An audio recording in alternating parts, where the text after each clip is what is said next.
नमस्कार, Sat Shri Akal, good morning, good evening everybody. Once a month और twice a month मिलते हैं। साडे नाल हर वारी किसी ना किसी फील्ड दे विचों एक्सपर्ट आते ने। असी information channel USA Philadelphia Pennsylvania तो बोल रहे हैं। ते अज साडे नाल साडा मकसद यही है कि अवेयरनैस पैदा करना, हैल्थ अवेयरनैस, ताकि सारे हैल्थी रहन, स्ट्रोंग रहन, बीमारियां तो बचन। सो ਉਹਦੇ ਵਾਸਤੇ ਅਸੀਂ ਕੋਸ਼ਿਸ਼ ਕਰਦੇ ਰਹਿੰਦੇ ਆ ਜੀ। ਤੇ ਉਹਦੇ ਬਾਰੇ ਅੱਜ ਸਾਡੇ ਨਾਲ ਡਾਕਟਰ ਸੁਰਜੀਤ ਸੇਠੀ ਤੇ ਡਾਕਟਰ ਸੁਨੰਦਾ ਜੀ ਉਹ ਗੱਲ ਕਰਨਗੇ ਵਾਤ ਪਿੱਤ ਕਫ ਦੋਸ਼ ਤੇ। And anybody can ask any questions if you have to doctor Sunanda, ਜਿਹੜੀ ਸਾਡੇ ਨਾਲ ਪਹਿਲੇ ਵਾਰੀ ਫਸਟ ਟਾਈਮ ਆਏ ਆ ਸਾਡੇ ਨਾਲ USA ਚੈਨਲ ਦੇ ਵਿੱਚ। ਤੇ ਉਹ ਤੋਂ ਬਾਅਦ ਸਾਡੇ ਨਾਲ ਡਾਕਟਰ ਪ੍ਰੋਫੈਸਰ ਰਵੀ ਵੀ ਆ ਰਹੇ ਆ। ਉਹ ਤੋਂ ਬਾਅਦ ਉਹ ਵੀ ਆਉਣਗੇ 10 ਮਿੰਟਾਂ ਦੇ ਜੁਆਇਨ ਕਰ ਰਹੇ ਆ। ਤੇ ਬਾਕੀ ਸਾਡੇ ਨਾਲ ਅੱਜ ਸਾਡਾ ਅਮਰੀਕਾ ਦੇ ਵਿੱਚ ਮੰਡੇ ਨੂੰ ਮੈਮੋਰੀਅਲ ਡੇ ਹੌਲੀਡੇ ਹੁੰਦਾ ਹੈ, ਆਲ ਓਵਰ ਅਮਰੀਕਾ ਸੈਲੀਬ੍ਰੇਟ ਕਰਦੇ ਆ। ਉਹਦੇ ਬਾਰੇ ਸਾਡੇ ਨਾਲ ਜਸ ਭਾਜੀ ਉਹ ਗੱਲ ਕਰਨਗੇ ਮੈਮੋਰੀਅਲ ਡੇ ਵਾਸਤੇ ਵੀ, ਕਿਉਂਕਿ USA ਦੇ ਵਿੱਚ ਸਾਡਾ ਇਹ ਮੈਮੋਰੀਅਲ ਡੇ ਆਲ ਓਵਰ ਹੌਲੀਡੇ ਹੁੰਦਾ, ਜਿਵੇਂ ਆਪਣੇ ਇੰਡੀਆ 'ਚ ਹੌਲੀਡੇ ਹੁੰਦੇ ਆ। ਇੰਡੀਆ 'ਚ ਵੈਸੇ ਮੈਮੋਰੀਅਲ। ਸਵਾਮੀ ਜੀ ਤੁਸੀਂ ਆਪਣੇ ਅੱਜ ਦਾ ਜਿਹੜਾ ਸੀ ਟੌਪਿਕ ਵਾਤ ਪਿੱਤ ਕਫ ਬਾਰੇ, ਮੈਨੂੰ ਖੁਦ ਆਪਣੇ ਆਯੁਰਵੈਦਿਕ ਬਾਰੇ ਤੁਸੀਂ ਜੋ ਇਨਫੋਰਮੇਸ਼ਨ ਦੇਣੀ ਚਾਹੋਗੇ ਤੁਸੀਂ ਦੱਸੋ, ਸ਼ੁਰੂ ਕਰ ਲਓ। ਤੇ anybody can ask any questions if they have any to doctor Sunanda ji. And okay continue doctor Sunanda ji. जी मैं पहले इंट्रोड्यूस करती हूँ।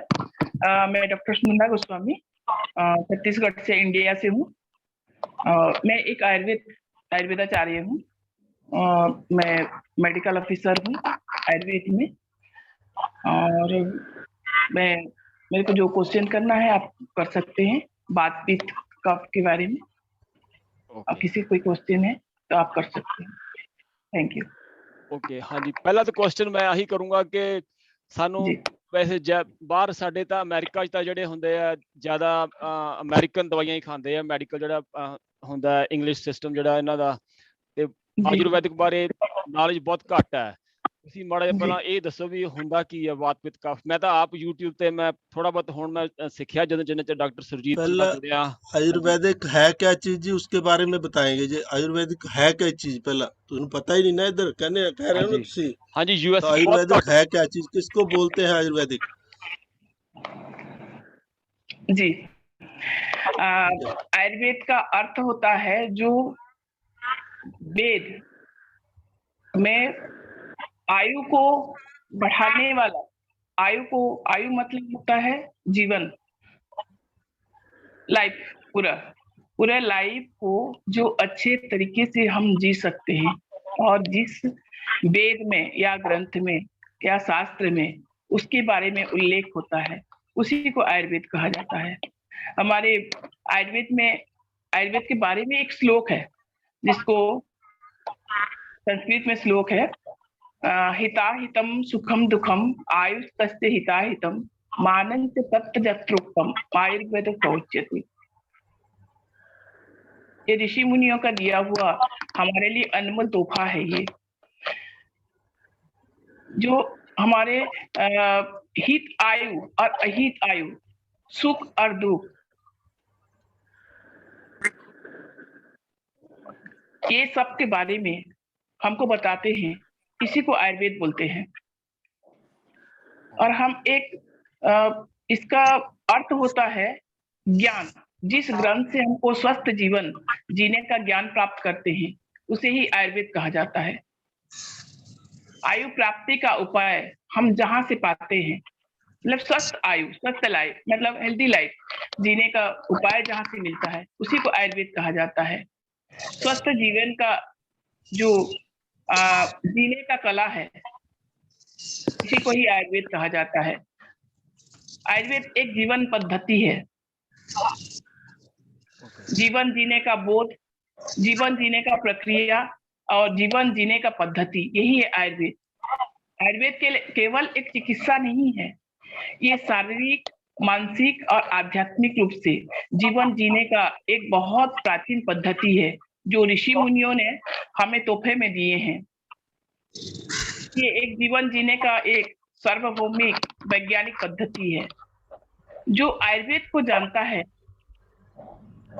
वो 99% बीमारी का इलाज स्वयं ही कर लेता है और दूसरों को भी इसका लाभ देता है। ये है आयुर्वेद। एक स्वस्थ व्यक्ति, स्वस्थ समाज, स्वस्थ विश्व का निर्माण करने का एकमात्र पद्धति है। हम सारे सृष्टि को हम स्वस्थ बना सकते हैं इस आयुर्वेद के माध्यम से। ये एकमात्र पद्धति है आयुर्वेद। ओके कि हम स्वस्थ समाज बना सकते हैं, स्वस्थ राष्ट्र बना सकते हैं, हम खुद को स्वस्थ कर सकते हैं और चारों तरफ हम अपने आसपास भी सभी को स्वस्थ कर सकते हैं। और हम जीवन जीने का शैली, इसी को ही आयुर्वेद बोलते हैं। ओके और आयुर्वेद एक ऐसा है, ये ऋषि मुनि जैसे हमारे वेद है, 4 वेद है, ऋग, साम, यजुर, अथर्व। अथर्व वेद से ही आयुर्वेद का उत्पत्ति है, उसी में आयुर्वेद के बारे में लिखा हुआ है। और कई ऋषियों ने इसको पंचम वेद भी कहा गया है, कई लोग बोले हैं।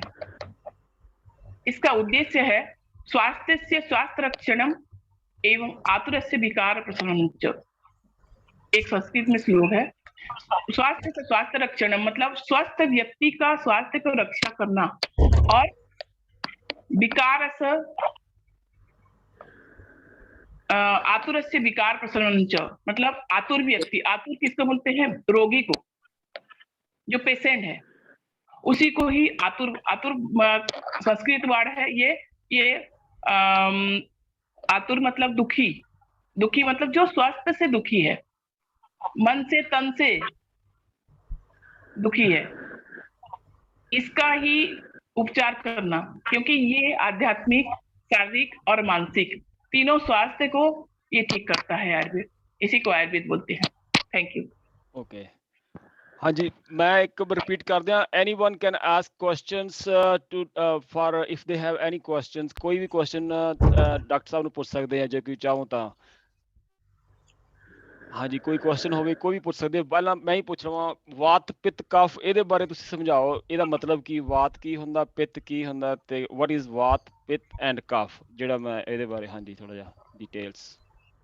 हाँ जी, ये वात पित्त कफ जो होता है, हमारे 3 दोष होता है, हमारे शरीर का 3 दोष होता है, जिसको वात पित्त कफ कहते हैं। और वात क्या अर्थ होता है? वात क्या होता है? वायु, ठीक है। इसका ये जब वात पित्त कफ हमारा बराबर मात्रा में नहीं रहता हमारे शरीर में, तब हम लोगों को रोग का उत्पन्न होता है, शारीरिक और मानसिक। शारीरिक और मानसिक रोग जब उत्पन्न होता है हमारे शरीर में, तो हम उसको फिर उसके बाद में हमारा आध्यात्मिक रोग भी शुरू होता है। जब मन और शरीर स्वस्थ नहीं रहेगा तो फिर उस परमात्मा से हम कैसे जुड़ सकते हैं? सबसे पहले निरोगी काया होना चाहिए, स्वस्थ मन और निरोगी काया। तो वात पित्त कफ जो होता है, वात जब प्रकोप होता है उससे 80 प्रकार का बीमारी शुरू होता है। पित्त जब प्रकोप होता है उससे 46 प्रकार, 46, अच्छा सॉरी मैं तो हिंदी में बोल रही हूँ। वात जब शुरू होता है, वात जब प्रकोप होता है हमारे शरीर में, तो 80 टाइप का डिजीज हमारे शरीर में होता है। अब पित्त जब प्रकोप होता है 46 टाइप ऑफ डिजीज हमारे बॉडी में स्टार्ट होता है। और कफ जब प्रकोप होता है तो 28 डिजीज होता है। अब कुल मिला के हमको 148 डिजिट शुरू होता है। तो इसको हम जो त्रिदोष है, इसको त्रिदोष कहा जाता है वात पित्त कफ को। ये वात होता है रजोगुण से, पित्त होता है तमोगुण से, और कफ होता है सत्वगुण से। ये हमारे शरीर में मतलब हमारे 24 घंटे के अंदर कफ किस समय हमारे शरीर में ये कुपित होता है। कुपित मतलब इसका ज्यादा प्रभाव हमारे शरीर में पड़ता है। जैसे बात होता है, तो बात का समय होता है रात को, मतलब शाम को 6 बजे से सुबह 4 बजे तक, ये होता है बात का समय। उसी समय हमारे शरीर में बात का अधिकता रहता है। और पित्त होता है सुबह 6 बजे से शाम को 6 बजे तक, क्योंकि ये दिन में रहता है। और जो कफ होता है सुबह 6 बजे से, मॉर्निंग में एकदम ब्रह्म मुहूर्त जिसको बोलते हैं, सुबह 4 बजे से 6 बजे तक। और इसका आयु भी रहता है, इसका उम्र भी रहता है, कौन सा एज में ये होता है ज्यादा। तो कफ जो होता है बचपन में होता है, और पित्त जो होता है वो यंग एज में होता है, और बात जो होता है खासकर ओल्ड एज में होता है। इसका भी 3 उम्र होता है। तो जब बात का कफ होता है तो इसमें क्या होता है, कफ मतलब क्या होता है, श्लेष्मा, एक चिकनाहट बचपन में होता है ज्यादातर, जो कफ कोल्ड इस टाइप का डिजीज होता है। बात की कफ के आदि जब एक्सेस होता है तब। लेकिन ये उम्र के हिसाब से अगर देखा जाए तो ये कफ कोल्ड एलर्जी ये सब चीज कफ की गुण है, और ये बच्चों को ज्यादा होता है। और जवानी में होता है पित्त।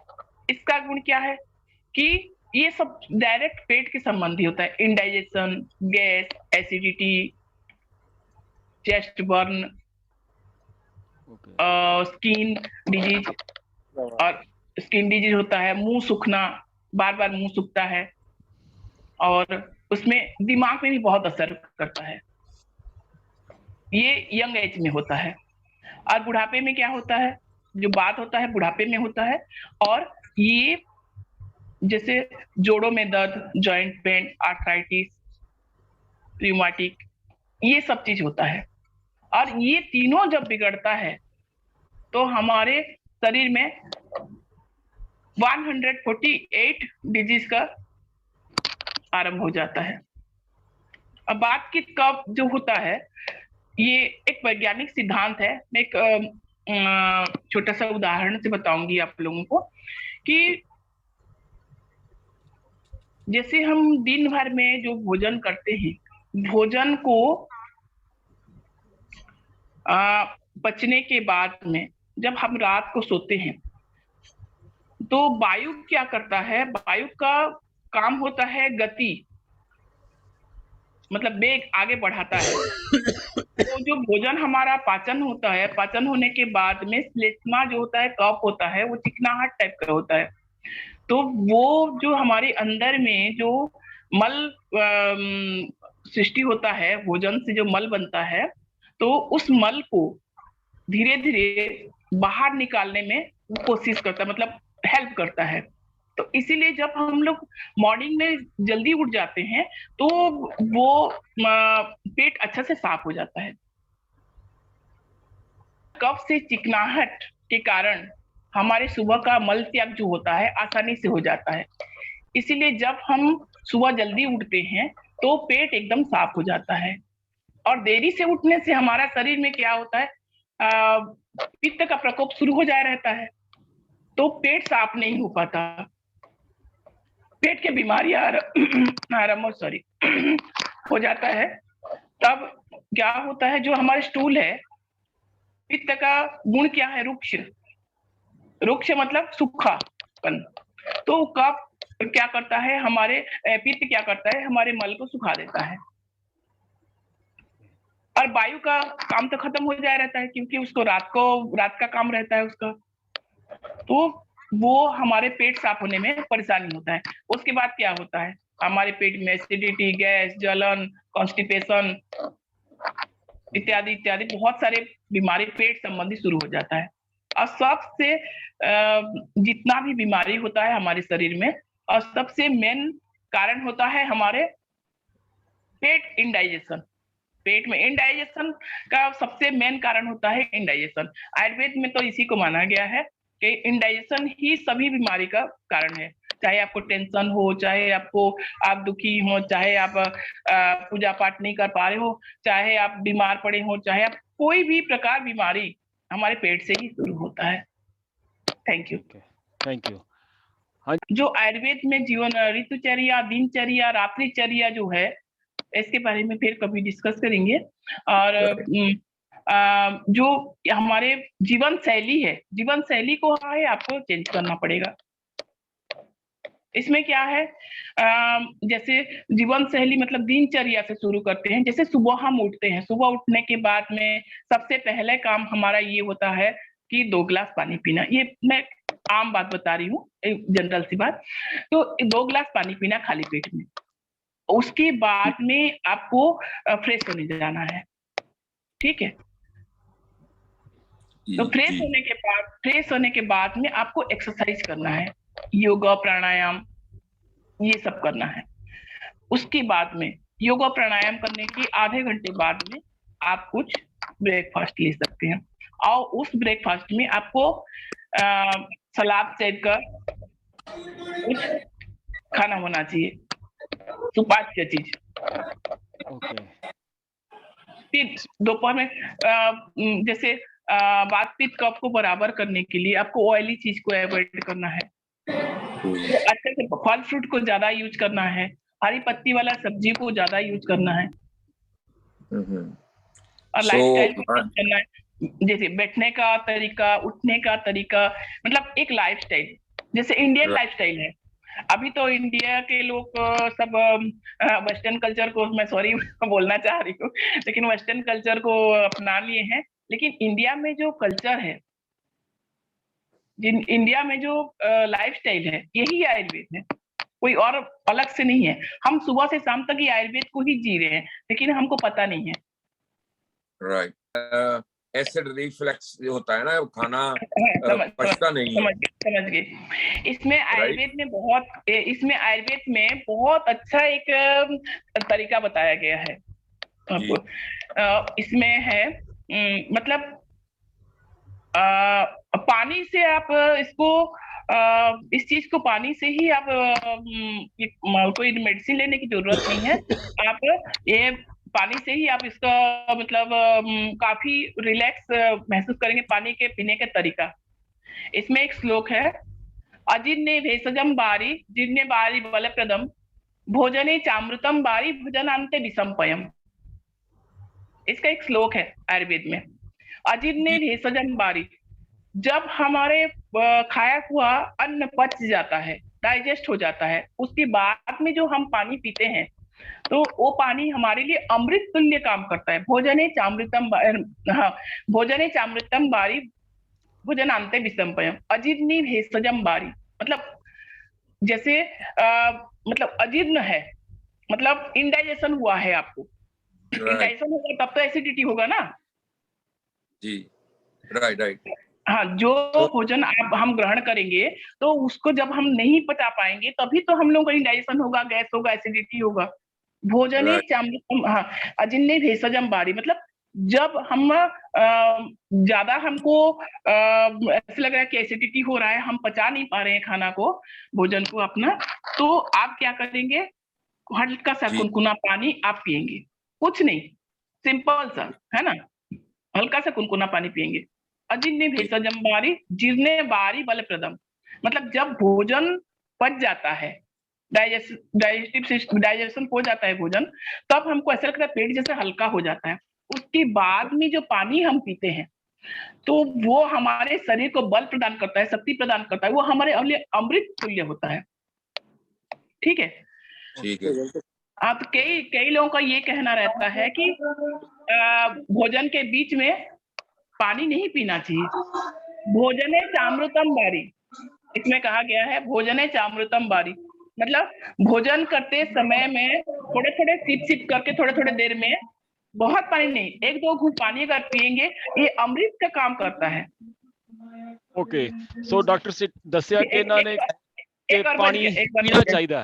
ओके, एक और बच गया, भोजनांते विषमपयम। मेन चीज मैं नहीं बोल पाई हूँ। भोजनांते विषमपयम मतलब भोजन करने के तुरंत बाद हम अगर पानी पी रहे हैं वो हमारे लिए जहर जैसे हो जाता है, क्यों भोजन के तुरंत बाद उस पानी को नहीं पीना चाहिए, ये मेन चीज ध्यान रखिएगा। मतलब कि खाने के साथ पी सकते हो, वो भी हाँ, धीरे धीरे थोड़ा थोड़े थोड़ा, थोड़े, ज्यादा हाँ। नहीं ना, जैसे यानी 2-3 बाइट खाए और 1 घूंट पानी पिए। कई बार क्या होता है, हम जब भोजन करते हैं, वो भोजन, जैसे आपको एक उदाहरण दे रहे हैं, मिक्सी है, मिक्सी में हम सामान रखते हैं, हम मिक्स के चलाते हैं, तो उसमें जो सूखा सामान अगर रखेंगे हम लोग, मतलब जो कई सामान रहता है तो पिसाता नहीं है, तो उसमें अगर थोड़ा-सा हम पानी डाल देते हैं, फिर पिस जाता है वो। वैसे ही जैसे भोजन कर रहे हैं, थोड़े-थोड़े पानी लेंगे और सूखे-सूखे भोजन करते जाएँगे, तो वो कहाँ से पानी मिलेगा नहीं, तो वो कहाँ से वो डाइजेस्ट हो पाएगा, है ना? तो इसीलिए बीच में ले सकते हैं, लेकिन तुरंत बाद कई लोग क्या करते हैं, तुरंत बाद पानी पीना शुरू कर देते हैं। हाँ, चिल्ड पानी नहीं पीना है, कभी भी ठंडा पानी नहीं पीना है हमको, कभी भी नहीं। Thank you. मेरा ये है भी आजकल जो है ना बीमारी जो है ना बढ़ रही है, इंक्रीज हो रही है पेट की बीमारी, उसका जो ब्लेम, जो दोष है ना, वो यानी कि आजकल जो मार्केट में फूड आ रहा उसको उसमें जाता है, और हमारी आदतों में जाता है, और हमारे नॉलेज में जाता है। किसको जाना चाहिए इसका दोष?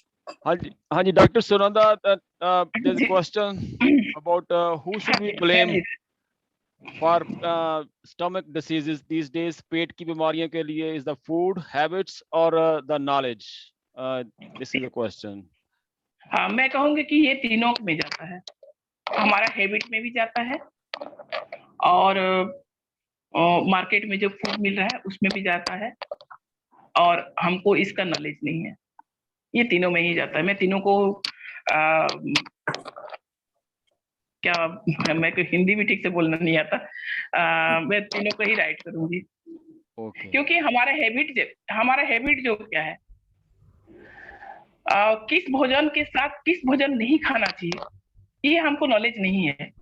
कई तो चीज ऐसा होता है, जैसे सलाद के साथ आपको दही नहीं खाना चाहिए, हम क्या करते हैं, सलाद के साथ दही खाते हैं। कई बार क्या होता है, कोल्ड ड्रिंक्स तो पीना ही नहीं चाहिए, ये हमारे हैबिट में हो गया है। और जैसे नॉनवेज खाते हैं तो उसको बनाने का तरीका, क्योंकि हमको नॉलेज नहीं है। ठीक है, तो लास्ट क्वेश्चन जी, लास्ट क्वेश्चन यही करने वाला हूँ कि तो फॉर गुड डाइजेशन के लिए तो कि क्या खाना चाहिए, मतलब कि what is good for your health to eat? अच्छा, जो कि अपनी जो सेहत है ना हमेशा के लिए तंदुरुस्त रहे, और वो जो आजकल बहुत तरह तरह की बीमारियां हैं उनसे बचने के लिए। सबसे पहले, हाँ, अच्छा, आप कुछ बोलना चाहते हैं? हाँ जी, इन्होंने देयर वाज ए क्वेश्चन कि किस तरह के फूड खाने चाहिए। अगर मेरे को इतना पता है कि डॉक्टर सेठी से पूछें तो वे बताएंगे अपना अल्कलीन फूड ज्यादा खाना चाहिए, तो और जो एसिडिक फूड कम खाना चाहिए। उसके बारे में इनका क्वेश्चन, कौन सा फूड ज्यादा खाना चाहिए, इस तरह का क्वेश्चन है कुछ। हाँ, जो बाबूजी बोले, डॉक्टर सेठी, उनको मैं बाबूजी बोलती हूँ, डॉक्टर सेठी जो बोले हैं वो सही है। ओके, मॉर्निंग के टाइम में सलाद खाना चाहिए। सबसे पहले तो हमारे लाइफस्टाइल चेंज करना चाहिए, हमको मॉर्निंग में उठ के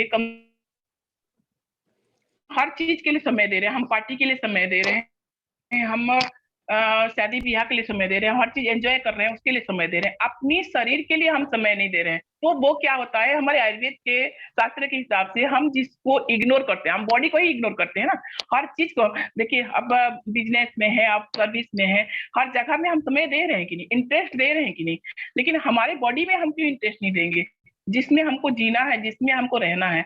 तो बॉडी में जब हम इंटरेस्ट नहीं देंगे तो फिर बॉडी नाराज हो जाता है, क्योंकि हम जो पाए उसको कचरा जैसे डालते जाते हैं। ठीक है, समझ रहे हैं ना? हाँ जो भी पाते हैं हम कचरा जैसे डालते जाते हैं। क्या खाना है क्या नहीं खाना है, हमारे मतलब जीभ के लालसा, जो टेस्ट है ना, जीभ का स्वाद के लिए ही हम ये सब करते हैं। ठीक, थोड़ा सा मन मतलब को भी कंट्रोल कीजिए। ठीक है।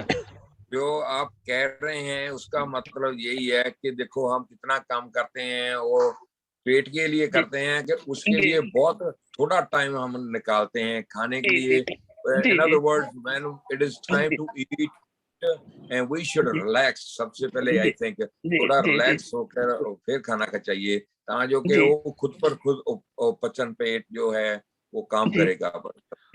इसमें भी आयुर्वेद में बहुत अच्छा चीज है। मैं आपको, आप बोले तो मेरे को याद आ गया, बता रही हूँ। हमारे मुंह में 32 दांत क्यों होता है? हमारे मुंह में परमात्मा ने हमारे मुंह में 32 दांत दिए हैं, क्यों दिए हैं? इसको कभी सोचे हैं? चू करने हाँ, जो बनावट हमारे शरीर में एक एक चीज का महत्व है। हमारे आंख क्यों है, नाक क्यों है, नाखून क्यों है, बाल क्यों है, स्किन क्यों है, हर चीज का मतलब महत्व है। वो जो बनाए है परमात्मा, हमको सोच समझ के बनाए है। 32 बार इसलिए, 32 दांत इसलिए बनाया गया है, जो भी हम बाइट लेते हैं, अब बात को क्लियर समझिए, जो भी हम बाइट लेते हैं उसको हमको 32 बार चबाना है, ताकि उसको चबाते चबाते उसको लिक्विड बना लो।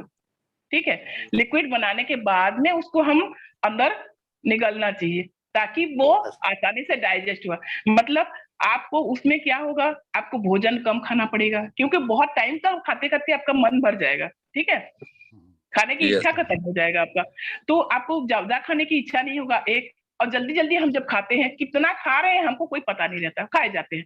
और एक बात हम क्या करते हैं, खाना खाते समय हम कुछ और काम करने लग जाते हैं, कहीं लैपटॉप चल रहा है, कहीं टीवी चल रहा है, उसको देखने लग जाते हैं। सबसे पहले आप इसी को बंद कीजिए, आपका डाइजेस्टिव सिस्टम ठीक करना है जी। हाँ जी, that's good. Okay, thank you, Dr.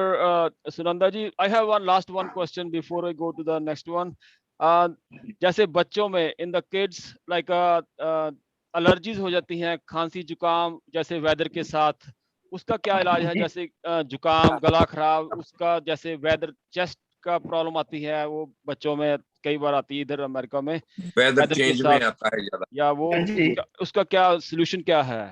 जैसे खांसी जुकाम हो जाता है गले, उसके वेदर के साथ बहुत ज्यादा। जी जी जी, तो उसमें क्या है, आप लोगों का वेदर ही ऐसे है, मतलब ठंडा प्रदेश है आपका, है ना, और उसमें मतलब बहुत ठंड पड़ता है अमेरिका में। तो उसके लिए तो बच्चों को जब पहले प्रिकॉशन लीजिए, है ना, आप लोग तो लेते ही होंगे घर में, तो क्या बोलते हैं, रूम हीटर तो रखते ही होंगे, है ना। तो बच्चों को बाहर निकलने से पहले मना कीजिए, और छोटे छोटे बच्चों को भी आप एक हमारे ब्रीदिंग एक्सरसाइज होता है जो अनुलोम विलोम बोलते हैं। जैसे थोड़ा बच्चा बैठने लग गया, आप साथ में बैठेंगे तो वो भी करेगा, है ना। एक अनुलोम विलोम होता है, एक नाक में ऐसे सांस लेना है, फिर दूसरे नाक में छोड़ना है, ठीक है, फिर इस टाइप का अनुलोम विलोम बच्चों को आदत डालिए बचपन से। ठीक है, और उसके लिए तो मेडिसिन ये होता है, उसके लिए पूरा एकदम सिंपल सा मेडिसिन होता है कि आपके पास वहां भी अवेलेबल होता होगा, आप लिख लीजिए मेडिसिन। उसे सौंठ है, पीपर है, हाँ जी, और काली मिर्च। सौंठ, पीपर और काली मिर्च, पेपर, हाँ जी। इसको रोज चाय में डाल के बच्चों को पिलाइए। और बहुत छोटा बच्चा है तो उसमें आता है, इसका मिला जुला, इसको त्रिकटु बोलते हैं, और इसका मिला जुला एक पाउडर आता है त्रिकटु चूर्ण बोल के। ठीक है, और बहुत छोटा बच्चा है तो उसको आप शहद में मिला के उसको चटाइए, बहुत छोटे बच्चे को, अगर उसको हो रहा है तो। बड़ों के लिए, अगर बड़े को हो तो लाइक 17-20 के एज में हो तब भी जी जी जी, उनको भी 5 mg TDS दे सकते हैं, 5 mg TDS दे सकते हैं आप, शहद के साथ, हनी के साथ उसको मिला के दे सकते हैं। और एक लाइफस्टाइल में आप उसको इंक्लूड कर दीजिए कि आपके यहाँ मतलब जब भी चाय बने, चाय तो पीते होंगे ना, चाय या कॉफी कुछ भी बनता है, हाँ, तो त्रिकटु को आप घर में बनाइए। इसमें सौंठ, काली मिर्च और पीपल 3 आता है। ठीक है, इसको मिक्सी में पाउडर बना लीजिए, और 1 चम्मच अपने घर में जो चाय बनाते हैं उसमें 1 चम्मच डाल दीजिए। रोज सुबह मॉर्निंग में इसी का मतलब इसी से शुरुआत कीजिए। Okay, thank you. Okay, thank you very much. हाँ जी, जसवीर जी। हाँ जी, साडे नाल प्रोफेसर रवि भी कीता ज्वाइन। हाँ जी प्रोफेसर रवि, ਕੰਟੀਨਿਊ ਹਾਂਜੀ ਸਰ। ਮੇਰਾ ਨਾ ਡਾਕਟਰ ਸਾਹਿਬ ਨੂੰ ਇੱਕ ਕੁਐਸਚਨ ਆ। ਪਹਿਲਾਂ ਤਾਂ ਸਾਰਿਆਂ ਨੂੰ ਨਮਸਕਾਰ। ਮੈਂ ਸਾਰਿਆਂ ਨੂੰ ਮੈਮ ਥੈਂक्स ਤੁਸੀਂ ਸਾਨੂੰ ज्वाइन ਕੀਤਾ। बट मेरा एक बड़ा इंपॉर्टेंट क्वेश्चन है बिकॉज पंजाब में आजकल पेट की प्रॉब्लम सभी जगह पे है लेकिन पंजाब में काफी कॉमन है। एक तो मेरा ये क्वेश्चन है कि जैसे हम लोग जो ट्रेंड चल रहा है कि हम लोग एलोपैथी के डॉक्टर के पास जाते हैं, तो मान लीजिए कि किसी का पेट खराब है तो एलोपैथी के डॉक्टर सिमिलर ही ट्रीट करते हैं, उसके कारण चाहे डिफरेंट हो, वो मेडिसिन सेम ही देते हैं या अल्ट्रासाउंड करवाते हैं, उनके पास यही ट्रीटमेंट है। ओके, लेकिन आयुर्वेद में उसके डिफरेंट रीजंस होते हैं, जैसे आपने बताया कि स्ट्रेस भी हो सकता है, और एक रीजन आजकल बड़ा कॉमन है वो है नेवल डिसलोकेशन, नाभि हिल जाती है। वो पता नहीं होता, एलोपैथी वाले तो उसको डायग्नोस ही नहीं कर पाते। अभी मैंने सुना है कि हमारे वात पित्त कफ की पल्स होती है, क्या आप थोड़ा हमें, जैसे मैंने चेक करना है, एलोपैथी का डॉक्टर तो मेरे लिए हेल्पफुल नहीं है कि मेरी वात बढ़ी हुई है, पित्त बढ़ी हुई है, या कफ बढ़ी हुई है, या बैलेंस है। यदि आप थोड़ा सा हमें बता पाएं कि नब्ज से हम कैसे, पहला क्वेश्चन। सेकंड है कि जब कोई नॉर्मल पर्सन उठता है उसके मुंह का टेस्ट कैसा होना चाहिए, क्योंकि जब हम लोग मॉर्निंग में उठते हैं हमारे मुंह का टेस्ट डिफरेंट होता है, तो यदि टेस्ट के अकॉर्डिंग नॉर्मल है तो क्या होना चाहिए, पेट में गड़बड़ है तो मॉर्निंग में टेस्ट कैसा होना चाहिए। और तीसरा क्वेश्चन है कि हम स्टूल से कैसे पता लगा सकते हैं कि मेरे क्योंकि स्टूल की डिफरेंट किस्म होती है, आप स्टूल से भी पता चल जाता है कि पेट की कौन सी प्रॉब्लम है। कि पेट की डायग्नोज करने के लिए इन तीनों में से प्लीज हमें थोड़ा बताएं कि पल्स से कैसे दिख सकते हैं, यदि थोड़ा बहुत।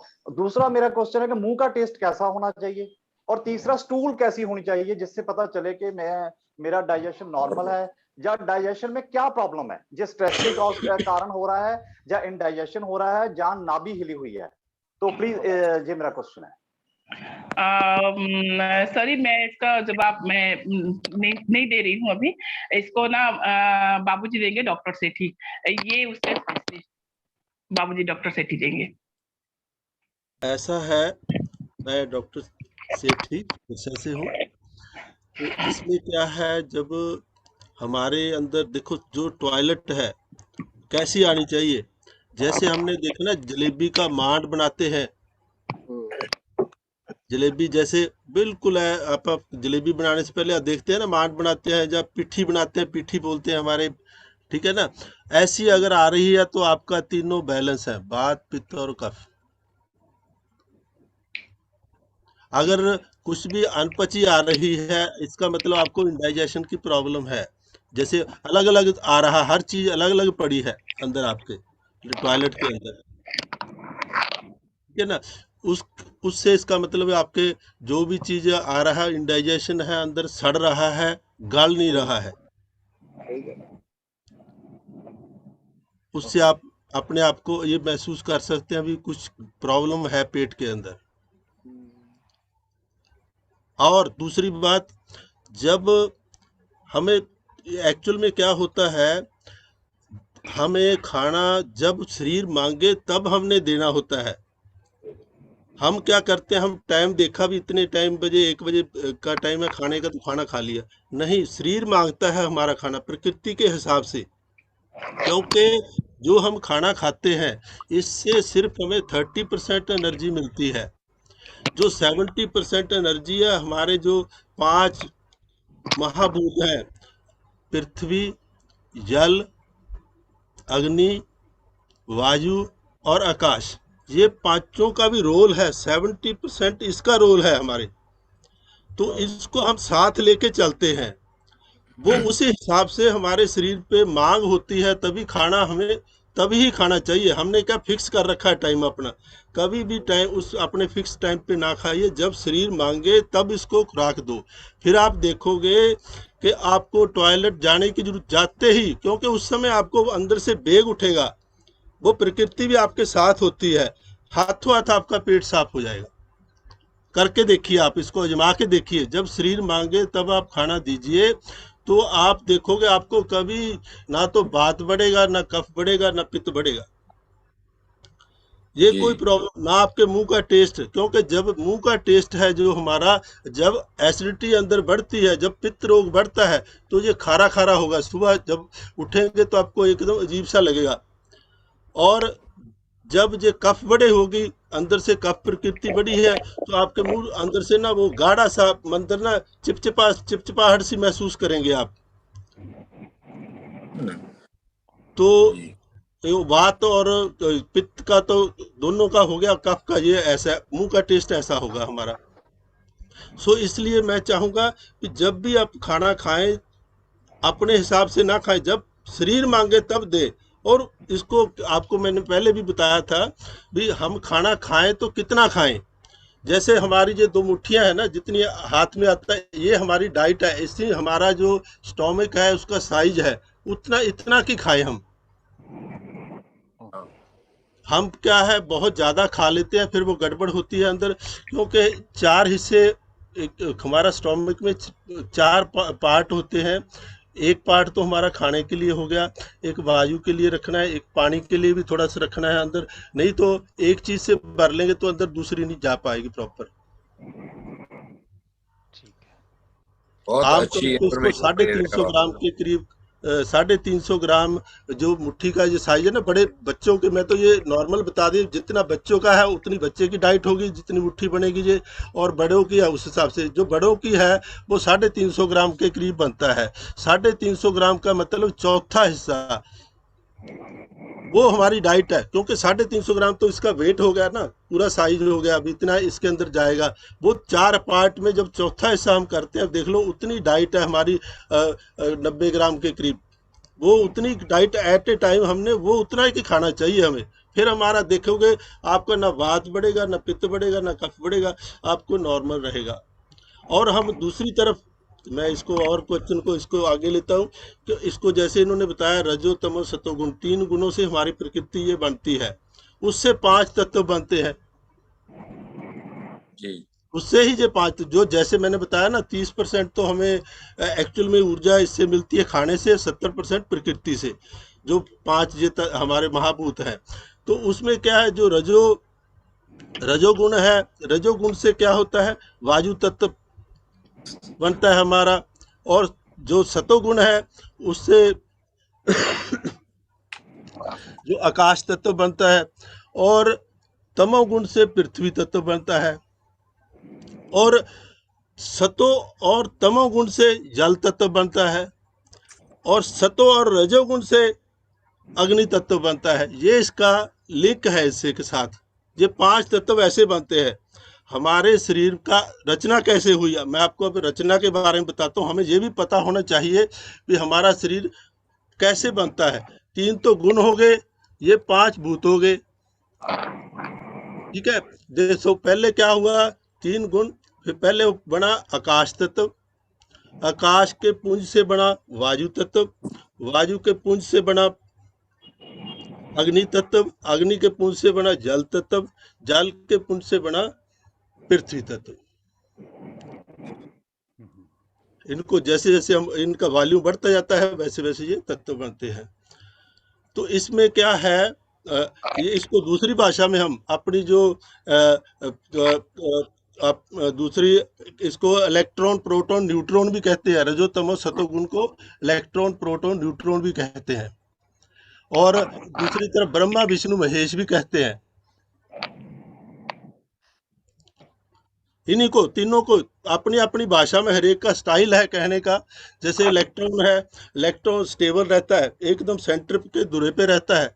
इलेक्ट्रॉन का मतलब जो हमारा सतोगुण है वो। और प्रोटॉन, प्रोटॉन क्या है, जो दायरा है उसमें के साथ एक तरफ स्टेबल रह जाता है, इसको बोलते हैं हम रजोगुण। और ना सॉरी, उसको बोलते हैं हम तमोगुण। और जो ऊपर प्रोटॉन न्यूट्रॉन जो घूम रहे हैं ये है रजोगुण। ब्रह्मा विष्णु महेश इसको क्या बोलते हैं, तीनों गुणों को जो क्रिएटर है, क्रिएटर का मतलब जनरेटर, जनरेटर कौन है, जी को जनरेटर हम बोलते हैं ब्रह्मा। ओ का मतलब ऑपरेटर, ऑपरेटर विष्णु। और डी का मतलब डिस्ट्रॉयर महेश। तो ये तीनों को मिला के ही गॉड बना है, यही गॉड है, इसका मतलब ही गॉड है। गॉड जहाँ से आया है वर्ड, ना कि कोई परमात्मा है, कोई चीज है। ये तीनों गुणों को मिला के ही गॉड बनता है। GOD, गॉड, जनरेटर, ऑपरेटर और डिस्ट्रॉयर, यही है परमात्मा। और कोई परमात्मा बाहर कोई चीज लगा के नहीं बैठा। अभी परमात्मा इसी को ब्रह्मा विष्णु महेश या रजो तमो सतो गुण तीनों को मिलाकर ही, इनके कॉम्बिनेशन को ही हमने इंग्लिश में गॉड बना दिया। ਠੀਕ ਹੈ। ਹਾਂਜੀ, ਇਹ ਤੁਸੀਂ ਤਾਂ ਬਹੁਤ ਵਧੀਆ ਨੌਲੇਜ ਦਿੱਤੀ ਹੈ ਇਹਦੇ ਬਾਰੇ। ਹਾਂਜੀ, ਪ੍ਰੋਫੈਸਰ ਰਵੀ, ਤੁਹਾਡਾ ਕੋਈ ਕੁਐਸਚਨ ਹੋਵੇ ਉਹਦੇ ਹੋਰ ਕੋਈ, ਜਾਂ ਫਿਰ ਤੁਹਾਡੇ ਉਦੋਂ ਬਾਅਦ 'ਚ ਜਿਮ ਭਾਜੀ ਵੀ ਦੱਸਣਗੇ ਮੈਮੋਰੀਅਲ ਡੇ ਬਾਰੇ ਤੇ I'll do that at the end. ਪਹਿਲਾਂ ਰਵੀ ਭਾਜੀ ਦੇ ਨਾਲ ਗੱਲਬਾਤ ਕਰ ਲਓ। ਹਾਂਜੀ ਪ੍ਰੋਫੈਸਰ ਰਵੀ, ਤੁਹਾਡਾ ਕੋਈ ਕੁਐਸਚਨ ਹੋਰ ਹੋਵੇ ਡਾਕਟਰ ਸੇਠੀ ਵਾਸਤੇ ਜਾਂ ਡਾਕਟਰ ਸੁਨੰਦਾ ਵਾਸਤੇ? ਨਹੀਂ, ਮੈਂ ਨਾ ਅੱਜ ਐਕਚੁਅਲੀ ਮੈਂ ਸੁਣਨਾ ਹੀ ਚਾਹੁੰਦਾ ਹੈਗਾ ਬਿਕੋਜ਼ ਕਿਉਂਕਿ ਡਾਕਟਰ ਸਾਹਿਬ ਪ੍ਰੋਫੈਸ਼ਨਲ ਨੇ ਔਰ ਡਾਕਟਰ ਸੇਠੀ ਜਿਹੜੇ ਨੇ ਇਹ ਲਾਸਟ ਟਾਈਮ ਵੀ ਅਸੀਂ ਇਹਨਾਂ ਨੂੰ ਇੱਕ ਦੋ ਵਾਰ ਸੁਣਿਆ ਕਿਉਂਕਿ ਇਹਨਾਂ ਦਾ ਯੋਗਾ ਦੇ ਵਿੱਚ ਬਹੁਤ ਐਕਸਪਰਟ ਨੇ। ਬਟ ਮੈਂ ਰੀਅਲੀ ਅੱਜ ਸੁਣਨਾ ਚਾਹੁੰਦਾ ਹੈਗਾ। ਠੀਕ ਹੈ ਸਰ, ਓਕੇ। ਮੈਕਸਿਮਮ ਹਾਂ, ਕਿਉਂਕਿ ਟਾਈਮ ਜਦੋਂ ਆਪਾਂ ਵੰਡ ਲੈਂਦੇ ਆ ਨਾ ਤਾਂ ਟਾਈਮ ਘਟ ਜਾਂਦਾ। ਠੀਕ ਹੈ ਸਰ, ਅੱਜ ਤੁਸੀਂ ਹਾਂ ਬਿਲਕੁਲ ਬਿਲਕੁਲ। ਹਾਂਜੀ ਡਾਕਟਰ ਸੇਠੀ, ਹੋਰ ਤੁਸੀਂ ਨਾ ਕੰਟੀਨਿਊ ਕਰੋ, 5 ਮਿੰਟ ਹੋਰ ਦੱਸੋ। ਮੈਂ ਤੁਹਾਡੀ ਗੱਲ ਬੜੀ ਵਧੀਆ ਲੱਗੀ ਜਿਹੜਾ ਦੱਸਿਆ ਨਾ, ਜਨਰੇਟਰ, ਆਪਰੇਟਰ ਤੇ ਡਿਸਟਰॉयर, ਰਜੋ ਤਮੋ ਤੇ ਸਤੋ ਗੁਣ ਤਿੰਨੇ ਇਹੀ ਬਣ ਕੇ ਗॉड ਬਣਦਾ ਹੈ। ਇਹਦੇ ਬਾਰੇ ਥੋੜਾ ਤੁਸੀਂ ਹੋਰ ਮਾੜਾ ਕਿਸੇ ਨੂੰ ਜੇ ਕੁਐਸਚਨ ਹੋਵੇ ਮਾੜਾ ਹੋਰ ਸਮਝਾ ਦਿਓ। ਤੁਸੀਂ ਕੋਈ ਕੁਐਸਚਨ ਕਰੋ ਇਸ ਦੇ ਬਾਰੇ ਚ, ਮੈਂ ਤੁਹਾਨੂੰ ਕੁਐਸਚਨ ਦਾ ਜਵਾਬ ਦੇਵਾਂ। ਏਦਾਂ ਇਸ ਤਰ੍ਹਾਂ ਨਾ ਸਾਨੂੰ ਉੱਪਰ ਦਾ ਹੀ ਨਹੀਂ ਵੀ ਕਿਸ ਤਰ੍ਹਾਂ ਆਈ। ਜਿਵੇਂ ਤੁਸੀਂ ਕੁਐਸਚਨ ਕੀਤਾ ਮੈਂ ਦੱਸਦਾ, ਇਸ ਕਰਕੇ ਤੁਸੀਂ ਕੁਐਸਚਨ ਕਰੋ तो उस हिसाब ਨਾਲ ਅਸੀਂ ਚੱਲਾਂਗੇ ना। फिर ये तो बहुत लंबा चैप्टर हो जाए, जब ਅਸੀਂ ਚੱਲ पड़ेंगे फिर तो वो बहुत लंबा खिंचाई करती है इसको बहुत, क्योंकि ये नॉलेज है, बहुत ब्रॉड नॉलेज है। आयुर्वेदिक बताया ना, जैसे हमारे शरीर को ही, ज्ञान को, इसके बारे में हमें नॉलेज हो, वही है, शरीर का ही ज्ञान है सारा आयुर्वेदिक। और जैसे आप एक्सप्लेन कर रहे हो ना, इट्स रियली गुड। हमको कोई क्वेश्चन नहीं आ रहा, खुद पर खुद नॉलेज आ रही है। ये जो बाबूजी जो बताया है अभी डॉक्टर सेठी, तो उसमें मैं एक छोटा सा आपको मतलब आप खुद चेक कर सकते हैं कि आपका पेट साफ हुआ है कि नहीं। मैं एक छोटा सा उदाहरण दे रही हूँ आपको, तो आप खुद चेक कर सकते हैं आज मेरा पेट साफ हुआ है कि नहीं। तो जब आप फ्रेश होने जाते हैं, ठीक है,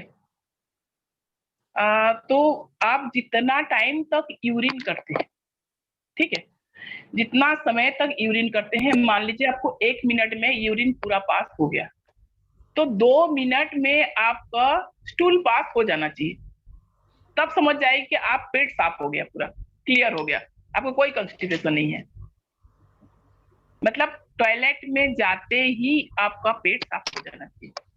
ये सबसे अच्छा मतलब उदाहरण का टेक्निक है। मेरे को शब्द नहीं मिल रहा है, मैं इतनी भाषाभाषी की नहीं। बाबूजी बता दीजिए कोई क्या। मैम मेरा एक क्वेश्चन है, स्टूल का कलर कौन सा होना चाहिए नॉर्मल हेल्थ के लिए? क्योंकि स्टूल का colour generally yellow, white, green और ब्लैक हो सकता है। इसमें इनमें से क्या आप हमें बता सकते हैं कि इनमें से यदि कोई कलर है तो वो क्या सिम्टम्स है या क्यों है? ये भी स्टूल के बारे में तो बाबूजी बताएंगे, फिर भी मैं बता दे रही हूँ। ये इसमें से कोई कलर नहीं है जो येलो और मतलब मिक्स कलर होता है। पूरा एकदम येलो भी होता है तब भी हमारा स्टूल सही नहीं है, क्योंकि हमको जॉन्डिस भी हो सकता है। ठीक है, अगर ब्लैक स्टूल आ रहा है तो कहीं ना कहीं आपके बॉडी में ब्लीडिंग हुआ है। ठीक है, और ऐसे भी नहीं है जैसे आयरन का टेबलेट वगैरह खाते हैं, च्यवनप्राश खाते हैं, उसमें ब्लैक स्टूल आता है। अगर आपको पेट में कोई दर्द नहीं है और ब्लैक स्टूल आ रहा है तो इसका मतलब आपको डॉक्टर के पास कंसल्ट करना चाहिए।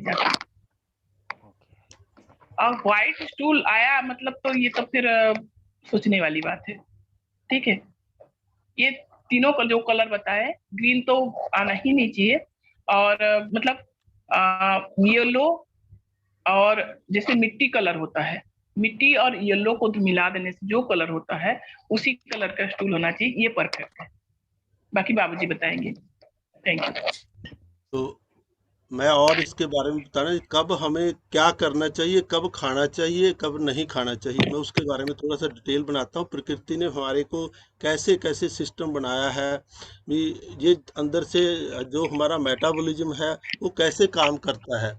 जैसे सुबह हम 3 बजे लगते हैं, 3 बजे से 5 बजे ब्रह्म मुहूर्त का टाइम बोला गया है जिसको, तो उसमें क्या होता है, उसमें हमारे को खूब लंबे लंबे श्वास लेने चाहिए। ठीक है, थोड़ा पानी पी के जब परमात्मा के नाम के ऊपर हम लगाते हैं उधर भी जाते हैं, क्योंकि उस समय ब्रह्मांड के अंदर जो वायु तत्व है बहुत बहुत ही प्योर होता है, बहुत ही अच्छा, वो हमें श्वास लंबे लंबे श्वास लेने चाहिए। और 5 से 7 जो टाइम है, 5 से 7 में हमारे स्टूल पास होने का टाइम होता है, गर्म पानी पिए और स्टूल पास हो जाए, वो टाइम है।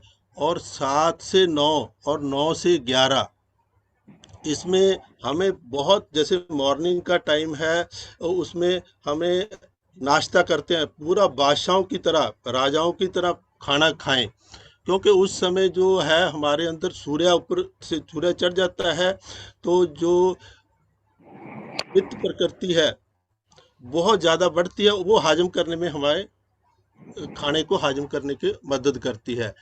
और 11 से 1 जैसे हम खाना खाते हैं, 11 से 1 हमारी जो प्राण ऊर्जा है वो हृदय की तरफ जाती है, तो उस समय हृदय की रिपेयर होती है। हम उस समय अगर खाना खाएंगे तो हृदय की रिपेयर रुक जाएगी। 11 से 1 2 घंटे हृदय की होती है। और उसके बाद 1 से 3 आंतों की रिपेयर होती है। खाना आंतों के अंदर जाता है, वायु तत्व जो है प्राण वायु है हमारी आंतों की रिपेयर कर रही होती है। तो 11 से 1 आते, 1 से 3 आते होगी, और 3 से 5 जो हमारी प्राण ऊर्जा है, हमारा जो किडनीज है उसको रिपेयर होती है, उसमें उसका काम चल रहा है। उस समय क्या होता है, 3 से 5 हमें पानी खूब पीना चाहिए उस समय। ठीक है, तो 5 से 7 हमारी जो पित्ताशय है, हमारा गाल ब्लैडर है, वहाँ हमारी प्राणवायु होती है, तो उसको वहाँ होना चाहिए। तो 7 से 9 हमारे ब्रेन के अंदर, तभी बोलते हैं ना संध्या का समय हो जाता है, 7 से 9 इसको संध्या के समय बोलते हैं।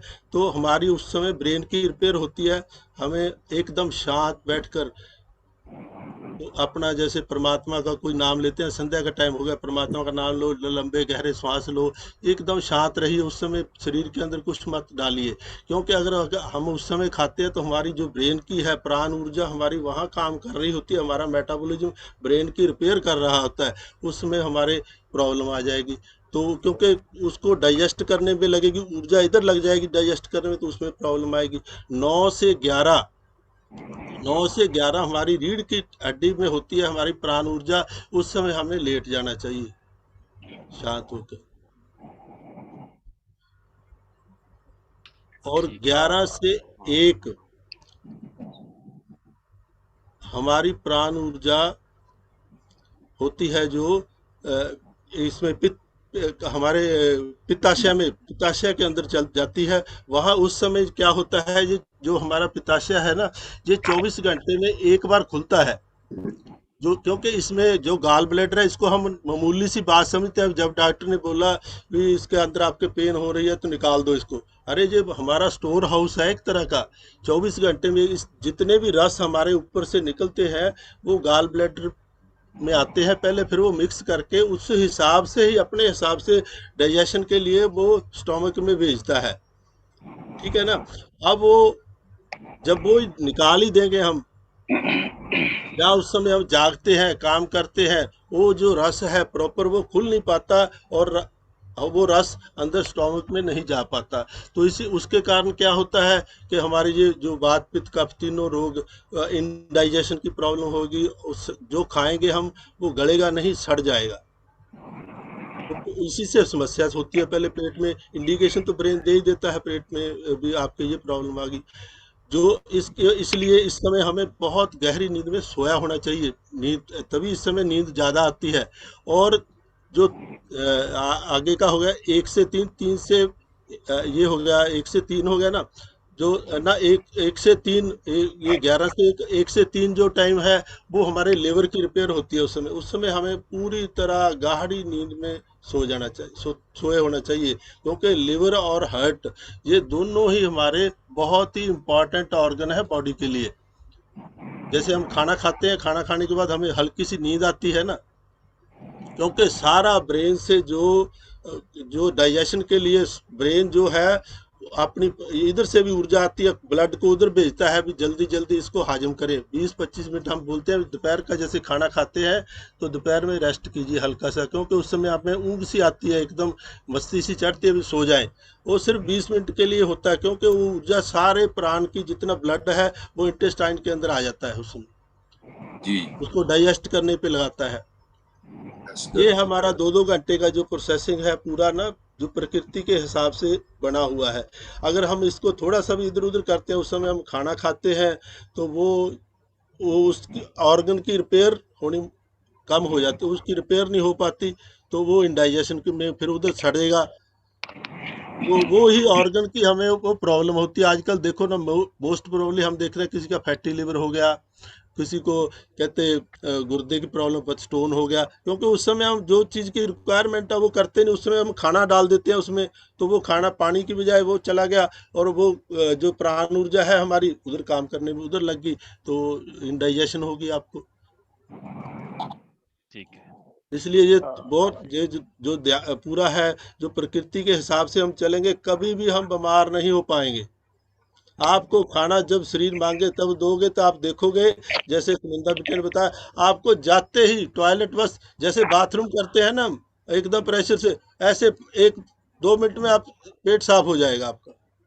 जी, हमने इसको ना एक डस्टबिन बना रखा है, जब दिल किया तब इसमें ठूस दिया, जब दिल किया खा लिया। अरे नहीं, ये इससे सिर्फ एनर्जी हमें 30%, ये देखो ये अपना ये धारणा गलत बनी हुई है भी हमें नॉन वेज खाने से ताकत आएगी हमें अरे देखो बच्चा कितना खाता है, आप छोटे बच्चे को देखिए, जब बच्चे को माँ दूध कितना पिलाती है, राइट, 50 ग्राम 60 ग्राम पिलाती हो, अरे वो उससे ज्यादा तो पेशाब कर लेता है, और टॉयलेट कितनी करता है, फिर भी वो बढ़ रहा है। कभी हमने सोचा है भी कैसे बढ़ रहा है, उसके हड्डियां कैसे बन रही है, मांस कैसे बन रहा है, शरीर कैसे। अब जब हम बड़े हो जाते हैं, हम अपने आप को समझदार समझने लग जाते हैं।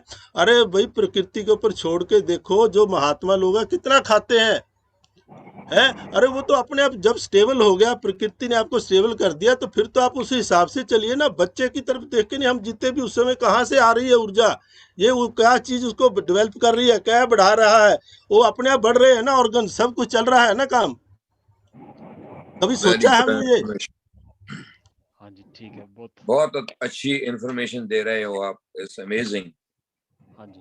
मैं एक बात बताना चाहूंगी, ये प्रोफेसर रवि सिंह जो क्वेश्चन किए थे उसके एक क्वेश्चन रह गया था, नाभि खिसकना। बाबूजी उसके बारे में हाँ कुछ मैं बताएं। बताता हूँ। देखो जी जो बाबूजी। हमारी जब नाभि का है, नाभि टलती है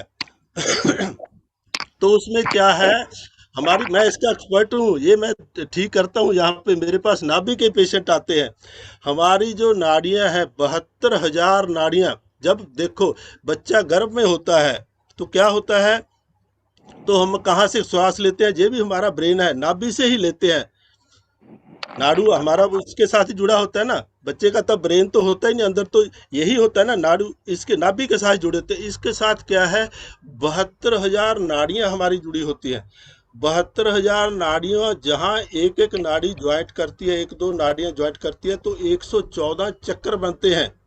जैसे जिनमें से 7 चक्र हमारे मेन है, सूक्ष्म शरीर के 7 चक्र हैं।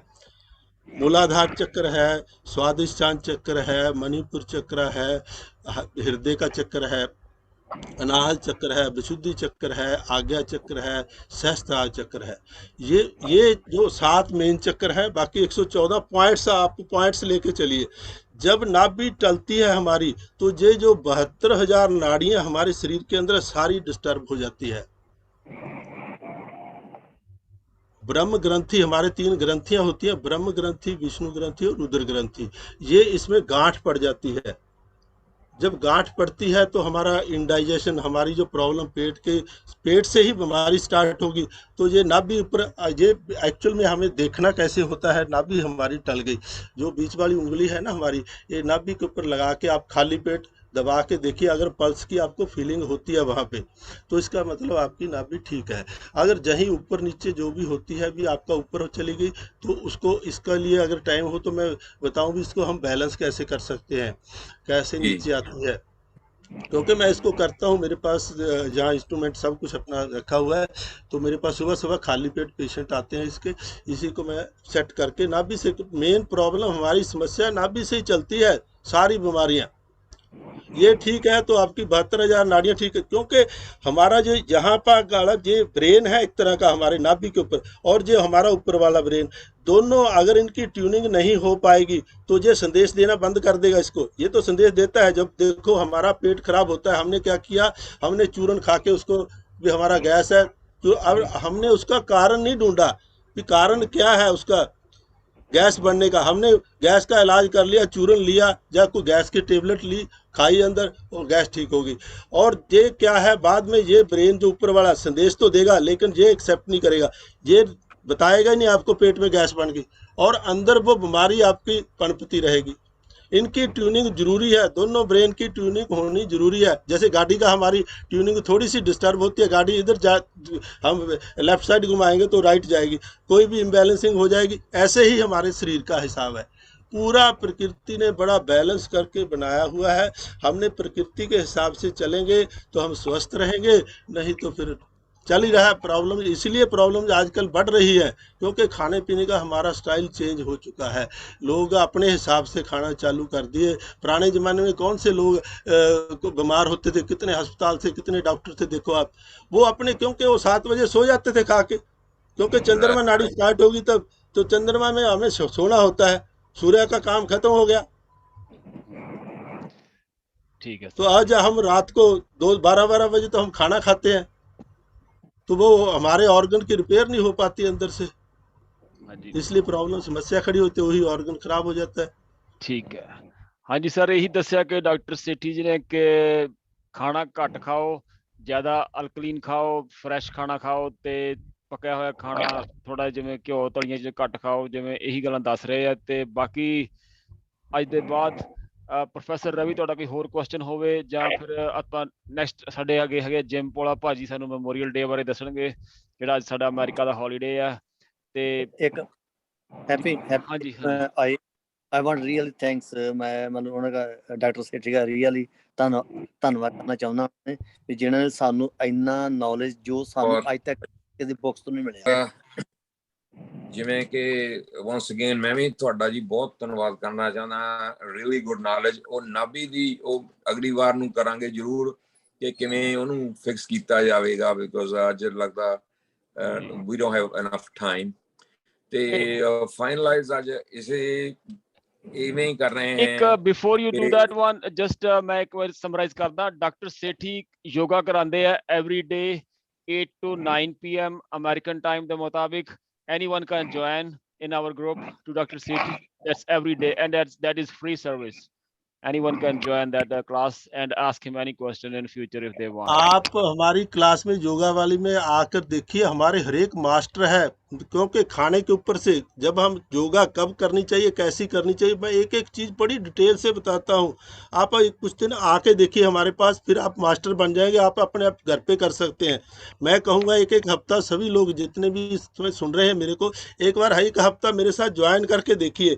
हम वो बाबा रामदेव वाला योगा नहीं करवाता हूँ, मैं अपने हिसाब से प्रकृति के साथ जुड़ के, हमने कब क्या करना है, कैसे खाना है, हमारा एक एक मास्टर, जो मैंने चीज़ें बताई हैं, हमारे किसी भी मास्टर से जो भी हमारे योगा में मेरे साथ अटैच है, एक एक बात उनके रटी हुई है, ये चीज़ें सिंपल सी। अरे हम जीने का स्टाइल हमें तभी पता लगेगा ना, हमने क्या खाना है, कब खाना है, कब पीना है, उस हिसाब से खाते हैं। आज तक देखो कोरोना हुआ, मेरे योगा वाले स्टूडेंट को किसी को कोरोना नहीं, इवन पड़ोस तक नहीं होने दिया उन्होंने, उनको बताते गए, देखो उनके पड़ोसियों को भी कोरोना नहीं हुआ। तो हमें बड़ी खुशी हुई, बताते थे जब ये हमारा पूरे परिवार में कोरोना नहीं हुआ और पड़ोसियों को भी नहीं होने दिया। Really good.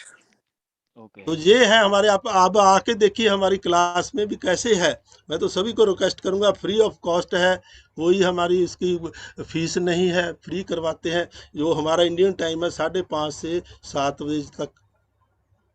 या ठीक दैट है, इज आपके इन्होंने बताई दिया या इसका टाइम क्या या वो है, हमारा तो तो ज्वाइन अमेरिका जरूर कीजिए। या दैट इज हाँ 8 जी to जसवीर 9 जी, PM। हाँ जी ਜਸਵੀਰ ਜੀ प्रोफेसर रवि। हाँ जी हाँ जी ਡਾਕਟਰ ਸਾਹਿਬ, ਡਾਕਟਰ ਸੇਠੀ ਜੀ, ਮੈਂ ਨਾ ਦੇਖੋ ਅਸੀਂ ਰੀਅਲੀ ਸਾਰੇ ਬੜੇ ਇੰਪ੍ਰੈਸ ਆ ਕਿਉਂਕਿ ਤੁਹਾਨੂੰ ਬਹੁਤ ਨੌਲੇਜ ਆ, ਕਿਉਂਕਿ ਅਸੀਂ ਅੱਜ ਕਾਫੀ ਵਾਰ ਆਪਾਂ ਮਿਲ ਚੁੱਕੇ ਆ। ਇੱਕ ਡਾਕਟਰ ਸਾਹਿਬ हाँ जी, ਸਾਨੂੰ ਰਿਕੁਐਸਟ ਆ ਵੀ ਇੱਕ ਲੈਕਚਰ ਉਹ ਪੂਰਾ ਫੁੱਲੀ ਤੁਹਾਡਾ ਹੀ ਹੋਏਗਾ। 7 ਚੱਕਰਾਸ ਦੇ ਉੱਪਰ ਸਾਨੂੰ ਜ਼ਰੂਰ ਦਿਓ ਕਿ ਕਿੱਦਾਂ ਪਤਾ ਲੱਗਦਾ ਕਿ ਵੀ ਮੇਰਾ ਚੱਕਰਾਂ ਦੇ ਵਿੱਚ ਪ੍ਰੋਬਲਮ ਆ। ਕਈ ਵਾਰੀ ਪੇਟ ਦੀ बिल्कुल ਪ੍ਰੋਬਲਮ ਹੁੰਦੀ बिल्कुल। ਹੋਵੇ, ਇੱਕ ਤੁਸੀਂ ਚੱਕਰਾਂ ਦਾ। ਯੋਗਾ ਚਾਹੋਗੇ ਨਾ, ਪਲੀਜ਼ ਯੋਗਾ ਹਾਂ ਦੇ ਵਿੱਚ ਤੁਸੀਂ ਅਸੀਂ ਯੋਗਾ ਯੋਗਾ ਚਾਹੋਗੇ, ਵਿੱਚ ਵੀ ਮੇਰਾ ਆਵਾਂਗੇ ਇੱਕ ਸਰ, ਜ਼ਰੂਰ। ਮਾਸਟਰ ਹੈ इसके वास्ते 7 चक्रा दी जो हरेक नु मास्टर बना रखे है, ਸਰ क्योंकि ਯੋਗਾ ਦੇ यही ਵਿੱਚ यही से हमारी गड़बड़ होती है। बीमारियां कैसे आती हैं, जब इम्बैलेंस, कौन सा चक्कर इम्बैलेंस, और उसको ਹਾਂਜੀ हमने ਸਰ, ठीक कैसे करना है।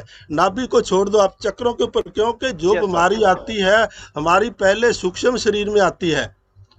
ठीक है ना, सूक्ष्म ही शरीर में जो 7 चक्र है, ठीक है और वो बैलेंस उस समय हमने उस चक्कर को बैलेंस कर लिया तो हमारी प्रॉब्लम होएगी नहीं।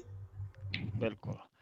हाँ जी ਇਹ ਬਹੁਤ ਗੁੱਡ ਨੌਲੇਜ ਹੈ ਕਿ ਤੁਹਾਨੂੰ ਬਿਮਾਰੀ ਕੋਈ ਦਵਾਈ ਖਾਣ ਦੀ ਲੋੜ ਨਹੀਂ ਪੈਣੀ। ਡਾਕਟਰ ਸੇਠੀ ਦੇ ਆਪਣੇ ਇਦਾਂ ਸਾਡੀ body so strong it can fix everything by itself if you take care of it nicely. ਜੇ ਤੁਸੀਂ ਬੋਡੀ ਦਾ ਖਿਆਲ ਰੱਖੋਗੇ ਤੁਹਾਨੂੰ ਡਾਕਟਰ ਕੋਲ ਜਾਣ ਦੀ ਕਦੇ ਲੋੜ ਨਹੀਂ ਪੈਣੀ। ਆਪਣੀ ਬੋਡੀ ਦਾ ਪੂਰੀ ਅਕੋਰਡਿੰਗ ਟੂ ਜਿਹੜੇ ਤੁਹਾਡੇ ਜੋ ਰਿਕੁਆਇਰਮੈਂਟ ਆ ਬੋਡੀ ਦੀ ਉਵੇਂ ਖਾਣਾ ਖਾਓ, ਪ੍ਰੋਪਰ ਤਰੀਕੇ ਨਾਲ ਲਾਈਫਸਟਾਈਲ ਅਪਣਾਓ ਤੇ ਬਿਮਾਰੀਆਂ ਤੋਂ ਬਚੋ। ਤੁਹਾਨੂੰ ਤੁਹਾਡੀ body so strong it can fix everything by itself. Thanks doctor Sethi, thanks doctor Sunanda and thanks professor Ravi. ਤੇ ਉਦੋਂ ਬਾਅਦ ਸਾਡੇ ਨਾਲ ਜਿਹੜਾ ਸਾਡਾ ਜਿਮ ਬੋਲਾ ਭਾਜੀ ਹੈ, ਅੱਜ ਸਾਡਾ ਮੈਮੋਰੀਅਲ ਡੇ ਹੌਲੀਡੇ ਹੈ, ਉਹਦੇ ਬਾਰੇ ਦੱਸਣਗੇ ਥੋੜਾ ਬਹੁਤ। ਹਾਂਜੀ ਸਰ ਜੀ ਫਸਟ ਆਫ ਆਲ ਮੈਂ ਥੋੜਾ ਇੱਕ ਵਾਰੀ ਫਿਰ ਬਹੁਤ want to thank doctor Sethi ਜੀ ਨੇ ਜਿਨ੍ਹਾਂ ਨੇ ਜਿਹੜੀ ਇਨਫੋਰਮੇਸ਼ਨ ਦਿੱਤੀ ਹੋਈ ਨਾ, ਜਿਵੇਂ ਆਖ ਰਹੇ ਨੇ ਕਿ ਯੂ ਮਸਟ ਜੁਆਇਨ ਅਸ। ਹੋ ਸਕਦਾ ਕਿ ਅਸੀਂ ਖੁਦ ਪਰ ਖੁਦ ਆਪ ਯੋਗਾ ਜਾਂ ਕੁਝ ਕਰਨੇ ਦੀ ਕੋਸ਼ਿਸ਼ ਕਰੀਏ, we might be doing it wrong, so we have to do it the right way, ਤਾਂ ਜੋ ਕਿ ਉਹ ਸਾਨੂੰ ਮਤਲਬ ਕਿ ਜੋ ਵੀ ਪ੍ਰੋਬਲਮ ਹੈਗੀ ਆ ਕਿਉਰ ਹੋ ਸਕੇ। ਕਈ ਵਾਰੀ sometime we do it the wrong way, ਉਹ ਬਣ ਵੀ ਸਕਦੀ ਹੈ। ਤੇ I'm going to finish it, ਜਿਵੇਂ ਕਿ ਅਸੀਂ ਇੰਡੀਆ ਤੋਂ ਵੀ ਜੁੜੇ ਹੋਏ ਹਾਂ, ਇੱਥੋਂ ਵੀ। ਤੇ at the end we going to say ਇਹ ਜੋ ਵੀਕਐਂਡ ਹੈ ਸਾਡਾ, ਇਹ ਇੱਕ ਮੈਮੋਰੀਅਲ ਡੇ ਵੀਕਐਂਡ ਇਸ ਨੂੰ ਆਖਿਆ ਜਾਂਦਾ ਜੀ। ਤੇ ਜਿਸ ਦੇ ਵਿੱਚ ਆਪਣੇ ਇਹ ਸ਼ਹੀਦਾਂ ਦਾ ਦਿਨ, ਜੋ ਕਿ ਦੂਸਰਿਆਂ ਦੇ ਲਈ, ਆਪਣੀ ਕੌਮ ਦੇ ਲਈ ਉਹ ਸ਼ਹੀਦ ਹੋ ਜਾਂਦੇ ਨੇ, ਤੇ ਸ਼ਾਇਦ ਅਸੀਂ ਉਹਨਾਂ ਦਾ ਕਰਜ਼ ਕਦੀ ਨਹੀਂ ਦੇ ਸਕਦੇ, ਕਦੀ ਨਹੀਂ ਉਹਨਾਂ ਦਾ ਦੇ ਸਕਦੇ। ਦੇ give their life for us. ਜਦੋਂ ਉਹ ਸਾਡੇ ਲਈ ਉਹ ਆਪਣੀਆਂ ਜਾਨਾਂ ਵਾਰ ਦਿੰਦੇ ਨੇ, ਸ਼ਹੀਦ ਹੋ ਜਾਂਦੇ ਨੇ, ਤੇ ਸਾਡੇ ਲਈ ਤੇ ਸਾਡਾ ਵੀ ਕੁਝ ਫਰਜ਼ ਬਣਦਾ ਹੈਗਾ ਨਾ ਕਿ ਅਸੀਂ ਸ਼ਾਇਦ ਉਹ ਨਾ ਕਰ ਸਕੀਏ, ਕਮ ਸੇ ਕਮ ਇਹੋ ਜਿਹਾ ਤਾਂ ਕੁਝ ਕਰ ਸਕੀਏ ਤਾਂ ਜੋ ਕਿ ਅਸੀਂ ਆਪਸ ਵਿੱਚ ਹੀ ਇੱਕ ਉਹ ਜੋ ਕੁਝ ਕਰ ਹੀ ਰਹੇ ਹੈਗੇ ਆ ਕਿ ਇੱਕ ਅੱਛੀ ਇਨਫੋਰਮੇਸ਼ਨ ਦੇ ਰਹੇ ਹੈਗੇ ਆ, that helps each other। and ਜੋ ਕਿ ਅੱਜ ਦਿੱਤੀ ਹੈਗੀ ਡਾਕਟਰ ਜੀ ਨੇ, ਦੋਨਾਂ ਜੀ ਨੇ, ਇਟਸ ਰੀਅਲੀ ਗੁੱਡ। ਇਹ ਵੀ ਇੱਕ ਕਿਸਮ ਦੀ it's called memorial day. Memorial day ਇੱਕ ਯਾਦਗਾਰ ਦਿਨ ਹੈ ਨਾ। ਤੇ ਜ਼ਰੂਰ ਹਰ ਇੱਕ ਇਨਸਾਨ ਨੂੰ ਆਪਣੀ ਹਮੇਸ਼ਾ ਪਿੱਛੇ ਯਾਦ ਕੋਈ ਨਾ ਕੋਈ ਜ਼ਰੂਰ ਛੱਡ ਕੇ ਜਾਣੀ ਚਾਹੀਦੀ ਹੈ, ਤਾਂ ਜੋ ਕਿ ਉਹ ਤੁਹਾਨੂੰ ਕੋਈ ਅੱਛੀ ਯਾਦ, ਤਾਂ ਜੋ ਕਿ ਤੁਹਾਨੂੰ ਸਭ ਯਾਦ ਰੱਖਣ, ਨਾ ਕਿ ਕੋਈ ਐਸਾ ਗਲਤ ਕੰਮ ਕਰਕੇ ਕਿ ਕੋਈ ਤੁਹਾਨੂੰ ਯਾਦ ਹੀ ਨਾ ਕਰੇ। ਮੈਮੋਰੀਅਲ ਡੇ ਬਹੁਤ ਹੀ ਖਾਸ ਦਿਨ, ਉਹ ਸ਼ਹੀਦਾਂ ਦਾ ਦਿਨ। ਅਸੀਂ ਉਹਨਾਂ ਦਾ ਕਦੀ ਦੇਣ ਨਹੀਂ ਦੇ ਸਕਦੇ, ਕਦੀ ਕਰਜ਼ ਨਹੀਂ ਚੁਕਾ ਸਕਦੇ। ਸੋ ਵੀ ਸਲੂਟ them all, ਜੋ ਉਹ ਦੇਸ਼ ਦੀ ਖਾਤਰ ਆਪਣੀ ਜਾਨ ਵਾਰ ਦਿੰਦੇ ਨੇ। ਠੀਕ ਹੈ ਜੀ ਭਾਜੀ, I'm going to give a pass it up on to you, Jasvir ਭਾਜੀ। ਹਾਂਜੀ ਮੈਂ ਵੀ ਸਮਰਾਈਜ਼ ਕਰ ਦਿਆਂ ਕਿ ਯੂਐਸ ਆਰਮੀ ਦੇ ਵਿੱਚ ਜਿਹੜੇ ਵਰਲਡ ਵਾਰ 1 ਸੀ ਉਹਦੇ ਵਿੱਚ 3,320,000 ਯੂਐਸ ਸੋਲਜਰ ਮਰੇ ਸੀ। ਤੇ ਜਿਹੜੀ ਵਰਲਡ ਵਾਰ 2 ਸੀ ਉਹਦੇ ਵਿੱਚ ਵੀ ਲਾਈਕ ਆਲਮੋਸਟ 100,000 ਸੀ। ਤੇ ਇਸ ਤੋਂ ਬਾਅਦ ਵੀਅਤਨਾਮ ਵਾਰ ਸੀ, ਉਹਦੇ ਵਿੱਚ ਵੀ ਆਲਮੋਸਟ 250,000 ਯੂਐਸ ਸੋਲਜਰ ਸ਼ਹੀਦ ਹੋਏ ਸੀ। ਸੋ ਉਸ ਇਹ ਮੈਮੋਰੀਅਲ ਡੇ 'ਚ ਅਸੀਂ ਉਹਨਾਂ ਨੂੰ ਯਾਦ ਕਰਦੇ ਹਾਂ ਤੇ ਨਾਲੇ ਫਿਰ ਅਸੀਂ ਸੈਲੀਬ੍ਰੇਟ ਕਰਦੇ ਹਾਂ ਇੱਥੇ ਅਮਰੀਕਾ ਦੇ ਵਿੱਚ ਸਾਰੇ ਮਤਲਬ ਕਿ ਉਹਨਾਂ ਨੂੰ ਸ਼ਰਧਾਂਜਲੀ ਪੇਂਟ ਕਰਦੇ ਆ। So thanks everyone for joining and doctor Sethi ਆਪਾਂ ਕੰਟੀਨਿਊ ਕਰਾਂਗੇ ਜਿਹੜਾ ਦੱਸਿਆ ਕਿ ਚੱਕਰਾਸ ਬਾਰੇ ਆਪਾਂ ਕਿਸੇ ਦਿਨ ਨੈਕਸਟ ਸੈਸ਼ਨ ਰੱਖਾਂਗੇ ਜਿਵੇਂ ਦੱਸਿਆ ਗਿਆ ਉਹਨਾਂ ਨੇ ਪ੍ਰੋਫੈਸਰ ਰਵੀ ਦੀ ਰਿਕੁਐਸਟ ਆਈ ਸੀ ਤੇ thanks again thanks everyone for joining Thank you everyone.